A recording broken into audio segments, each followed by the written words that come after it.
it, through just spending time with these kids and trying to mentor them, and through these ministries like the YWCA and the Dock, that it's really something that can be stopped and that we can have a part in. So. YWCA, we spent half the times we went to visit and volunteer. We did sort of babysitting where we would watch whatever kids were at the house that week for about an hour or so their parents could go to therapy sessions or they could just have some time to themselves, which isn't something they get a lot there since it's so busy and there's so many people there. And then the other half of the time we helped volunteer at the YWCA, like the organization itself. Like we would organize donations such as clothes, or we would clean the toy room because it doesn't get disinfected a lot, or other stuff like that. So a lot of it was not how we originally envisioned it. We'd wanted to do one-on-one mentoring with kids, but we did what the YWCA offered for us.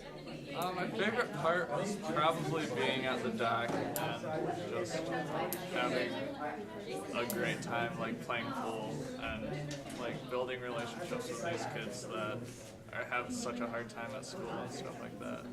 What's your favorite part? Definitely hanging out with the kids.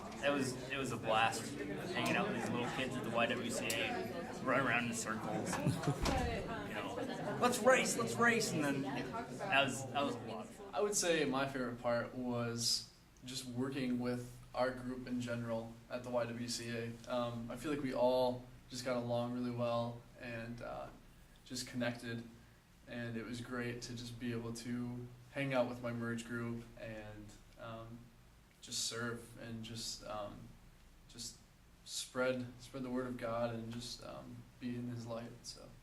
My favorite part was spending time with the little kids, especially the babies, because I'm totally a baby person, and they were so cute, and you could just tell that they were loving every minute that we spent with them. They just really cherished the time to play with someone that was older than them and they could look up to. Even though we weren't directly doing what we wanted to do, we were still helping an organization who does directly help these kids who are being abused. So it was cool to see how God still worked in that, even though it wasn't what we originally envisioned. One time we were there, and there's this little kid named AJ. And AJ's like 6 years old. He's up to my thigh, not very big kid. Pretty sassy. We started playing, and AJ kind of had this tough kid exterior, especially for a 6-year-old. And AJ loved basketball. But the thing was, AJ didn't know how to play basketball. AJ would just pick up this squishy ball, run around, didn't dribble it once, would shove me out of the way, and just slam it in the hoop. Every time saying, Michael Jordan, and slamming it down. And it was hilarious. And as we played more and more, after a good hour, he started to let the guard down. And he started to let me in and kind of started to show himself as a kid and not just some tough product of society. I just learned to sort of let God take the reins and do His thing, because it wasn't what we wanted to do, and that was really stressful for me at first, because I wanted to find an organization that would let us work in that way, but God was like, nope, you're going to find an organization that helps you to work in this way, and you're going to volunteer in this way. And the most affected area through this experience with child abuse and group work was my prayer life, because I always prayed for myself, my family, my church, and my community, but I've never prayed for those who are not personally, those who I don't personally know, like those people who are marginalized or poor or those who are in need, like child abuse victims.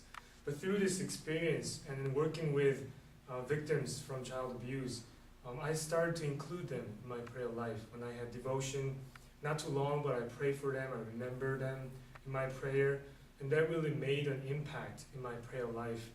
To include those people, not only care about myself, my family, and my church, but also just as Christ did, think about and remember those who are in need and those who are marginalized. And in that regard, I think Merge, the service learning, really made a change in my prayer life. How I prayed for them, and I will continue to pray for them even after the Merge is done. I would have to say what changed me the most was just realizing what kind of service I was doing, as far as we had a plan to interact with kids one-on-one. We didn't necessarily get to do that all the time, so I felt like kind of our active service was almost a failure, as in like we weren't doing what we wanted to do, so I didn't feel accomplished.